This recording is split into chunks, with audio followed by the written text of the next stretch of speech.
Continuando então nossos estudos acerca da Lei 12.318 de 2010, a gente vai dar uma analisada no artigo 4º, parágrafo único dela. Dentro desse parágrafo único, vai apontar para nós que a nossa legislação ela deve se assegurar à criança e ao adolescente e ao genitor uma garantia mínima de visitação assistida, ressalvados os casos em que há iminente risco de prejuízo à integridade física ou psicológica da criança ou do adolescente, atestado por um profissional eventualmente designado pelo Poder Judiciário para acompanhamento das visitas. Tá? Havendo indício também de prática desse ato de alienação parental em ação autônoma ou incidental, como a gente já tratou, o juiz, se necessário, ele determinará perícia psicológica ou biopsicossocial na regra do caput do artigo 5º dessa mesma legislação.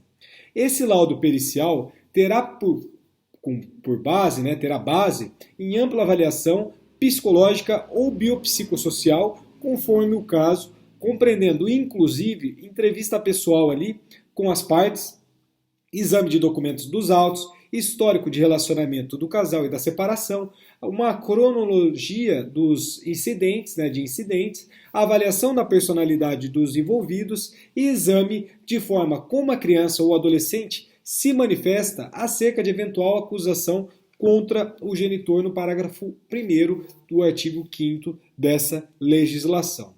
Essa perícia ela será realizada por um profissional ou por uma equipe multidisciplinar, exigida, em qualquer caso, aptidão comprovada por histórico profissional ou acadêmico para diagnosticar atos de alienação parental na regra do parágrafo 2º do artigo 5º.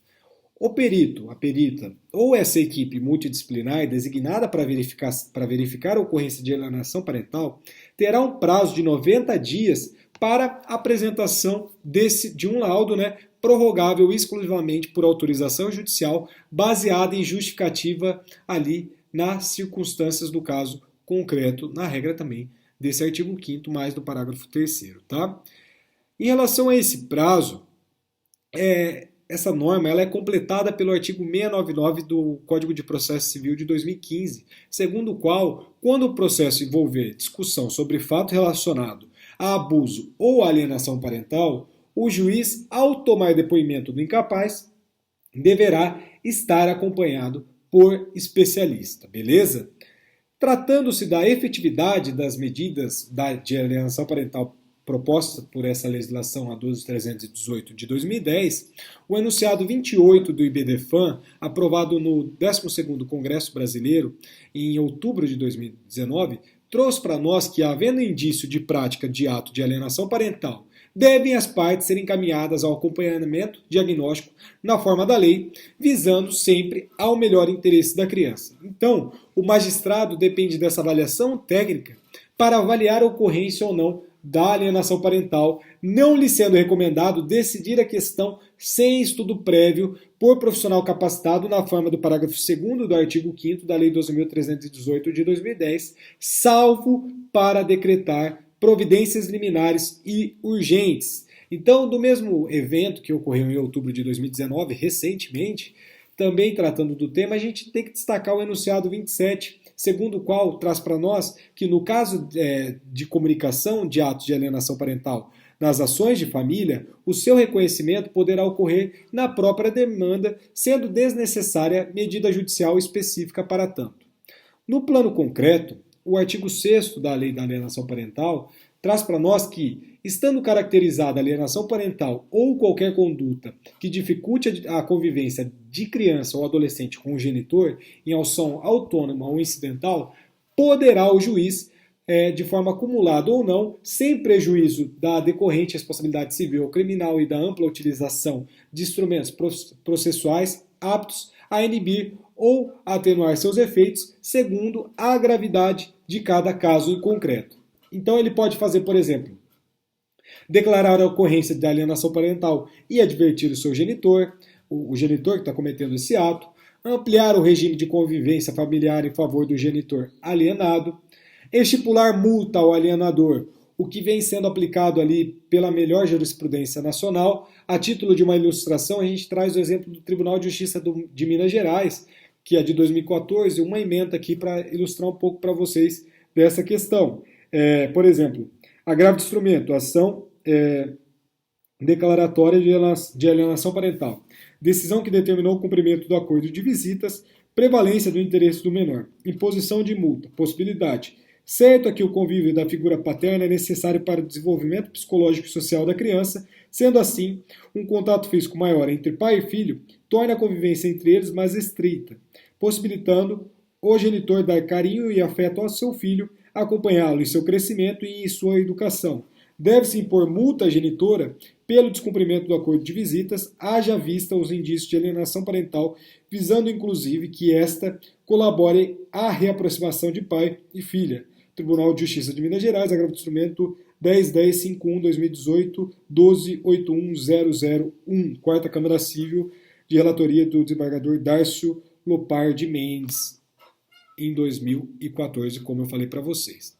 A outra possibilidade é determinar acompanhamento psicológico e ou biopsicossocial para essa criança ou adolescente. A outra possibilidade é determinar a alteração da guarda para a guarda compartilhada ou a sua inversão se tratando de guarda unilateral. Uma outra possibilidade é determinar a fixação cautelar do domicílio da criança ou do adolescente e, por último, declarar a suspensão da autoridade parental. Então, vale destacar também a questão da mudança abusiva do endereço em a inviabilização ou a obstrução, à convivência familiar.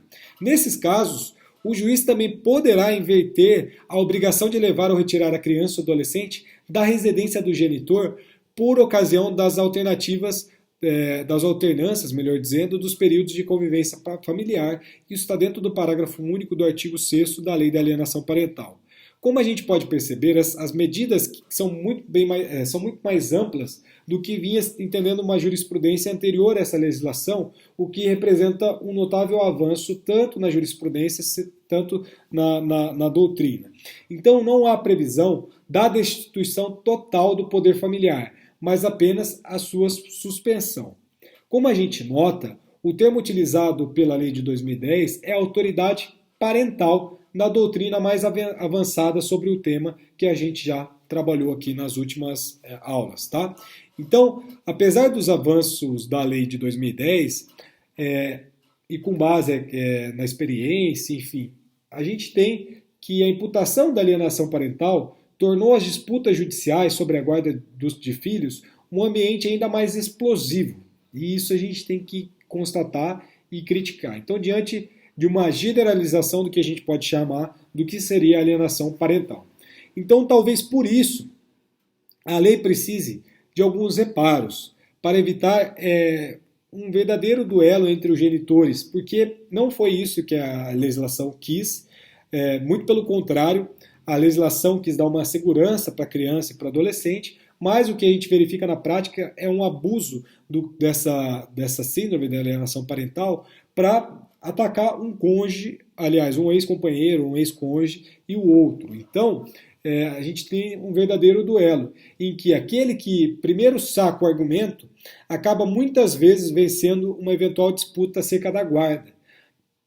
Só que a gente tem que destacar também com muita cautela que a gente não é favorável à revogação da questão da alienação parental, pelo amor de Deus. Tem muita gente que propõe isso, mas não é o nosso caso. A gente não propõe uma revogação da questão da alienação parental. O que a gente está propondo é uma melhoria acerca dessa lei. E a respeito dessa atribuição ou alteração da guarda, por exemplo, a gente tem que dar preferência ao genitor que viabiliza a efetiva convivência da criança ou adolescente com outro genitor nas hipóteses em que seja inviável a guarda compartilhada, na regra do artigo 7º dessa lei. Desse modo, a solução passa a ser a guarda unilateral, quebrando-se a regra da guarda compartilhada constante nos artigos 1583 e 1584 do Código Civil, talvez, claro, diante da impossibilidade de efetivação do que a gente chama de guarda compartilhada. Um outro ponto que a gente tem que destacar, e de forma processual, que a alteração de domicílio da criança ou do adolescente é irrelevante para a determinação da competência relacionada às ações fundadas em direito de convivência familiar, salvo ser decorrente de um consenso entre os genitores ou de decisão judicial, na regra do artigo 8º da Lei da Alienação Parental. Outro ponto que a gente não pode deixar de lado e a gente não pode esquecer, diante do contexto processual, é o teor da súmula 383 do STJ, pela qual a competência para processar e julgar as ações conexas de interesse de menor é, em princípio, do foro do domicílio do detentor de sua guarda. Vale destacar que esse entendimento deve ser mantido sob a ótica da nossa égide, né, do Código de Processo Civil de 2015. Superado, portanto, esses critérios que a gente colocou até aqui, a gente destaca que uma previsão acerca das faltas reiteradas previstas no artigo 1637 do Código Civil de 2002, e aqui tem uma grande novidade da redação original do artigo 1638 do Código Civil de 2002, tá? Um primeiro ponto que a gente tem que colocar, e esse ponto é destacado pelos doutrinadores Jones Figueiredo Alves e Mário Luiz Delgado, eles afirmavam que o novo dispositivo, que é o dispositivo do 1637, veio alterar substancialmente o tratamento do tema, não havendo mais um rol taxativo, ou seja, números clausos, a fundamentar a destituição do poder familiar. Como se sabe, é uma nova tendência do direito privado atual entender que as relações constantes em lei não são taxativas. Então, se elas não são taxativas, elas serão exemplificativas, ou seja, números abertos. Ou seja, a gente não tem números clausos, mas sim números abertos. Então, esse sistema aberto, aliás, está muito mais adequado à sistemática da operabilidade baseada em cláusulas gerais, que foi um objetivo trazido pelo nosso Código Civil, tá? Então, prosseguindo no que a gente está analisando, que é o artigo 1637 do Código Civil, ele traz para nós que, se o pai ou a mãe abusar de sua autoridade, faltando aos deveres a eles inerentes ou arruinando os bens dos filhos, cabe ao juiz, requerendo algum parente ou o Ministério Público, a adotar a medida que lhes pareça reclamada pela segurança do menor e seus haveres, até suspendendo o poder familiar quando convenha. E dentro do parágrafo único desse artigo 1637, fala para nós que suspende-se igualmente o exercício do poder familiar ao pai ou à mãe condenados por sentença irrecorrível em virtude de crime cuja pena exceda a 2 anos de prisão. Esse dispositivo é muito interessante para nós. Por quê? Porque ele trata da suspensão do poder familiar que, se ocorrer de forma reiterada, conforme a análise fática do caso concreto pelo juiz da causa, gera a extinção desse atributo familiar. Vale dizer, portanto, que tanto o processo de suspensão quanto da destituição correm na nossa vara da infância e juventude, sempre com a intervenção do Ministério Público. Essa intervenção do MP, ou mesmo a possibilidade de o MP promover a ação de suspensão ou destituição do poder familiar, tem previsão legal e consta dentro do artigo 201, inciso 3º do Estatuto da Criança e do Adolescente, que é a nossa Lei 8.069 de 1990. Por fim, para a gente concluir a nossa aula de hoje, ainda quanto à extinção, o pai ou a mãe que contrair novas núpcias ou estabelecer uma nova união estável, por exemplo, não perde, quanto aos filhos do relacionamento anterior, os direitos ao poder familiar, na regra do artigo 1636 do Código Civil. Em relação a esse exercício do poder familiar, por razões óbvias, não haverá qualquer interferência do novo cônjuge ou companheiro.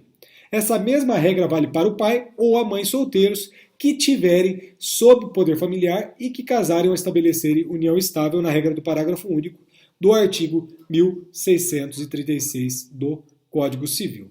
Galera, então a gente finaliza a nossa aula de hoje tratando desse importante instituto, que é o nosso Instituto da Alienação Parental. É um instituto que vem sendo extremamente debatido desde ali do começo do nosso século XXI e depois também com essa nossa lei de 2010, que colocou alguns parâmetros que eram necessários, mas ainda a gente tem algumas questões para avançar, como eu expus aqui para vocês. Então, muito obrigado pela aula de hoje, espero que tenha sido muito proveitosa.